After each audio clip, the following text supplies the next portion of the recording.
Hello friends, നമുക്കിന്നൊരു green peas കറി വെക്കാം. അതിനാദ്യം ഒരു കുക്കർ എടുക്കുക, അതിലേക്ക് എണ്ണ ഒഴിക്കുക. എണ്ണ നന്നായി ചൂടായതിന് ശേഷം അതിലേക്ക് കടുക് ഇട്ട് കൊടുക്കാം.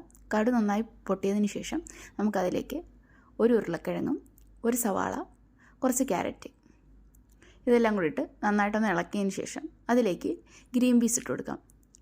തലേദിവസം വെള്ളത്തിയിട്ട് കുതിർത്ത് വെച്ചിരുന്ന ഗ്രീൻ പീസായിരുന്നു. അതിലേക്ക് ഉപ്പും മഞ്ഞൾപ്പൊടിയും കൂടി ഇട്ടു നന്നായിട്ട് ഇളക്കുക. ഇനി ആവശ്യത്തിന് വെള്ളം ഒഴിച്ച് ഒരു 3 വിസിൽ കേൾപ്പിക്കുക. അതിനുശേഷം നമുക്ക് ആ കുക്കർ തുറന്ന് അതിലേക്ക് അരപ്പ് ചേർക്കാവുന്നതാണ്. ഇനി അതിലേക്കുള്ള അരപ്പ് നമുക്ക് തയ്യാറാക്കാം. അതിനൊരു ജാറിലേക്ക് തേങ്ങ ഇട്ട് കൊടുക്കാം. അതിലേക്ക് ഒരു കഷ്ണം പച്ചമുളക്, 2 വെളുത്തുള്ളി, കുറച്ച് പെരിഞ്ചീരകം, കുറച്ച് മഞ്ഞൾപ്പൊടി ഇതെല്ലാം കൂടി ഇട്ട് കുറച്ച് വെള്ളം കൂടി ഒഴിച്ച് നന്നായിട്ട് നമ്മുടെ കുക്കർ തുറന്നിട്ടുണ്ട്. ഇനി അതിലേക്ക് നമുക്ക് ഇത് ഒഴിച്ചു കൊടുക്കാം അരപ്പ്.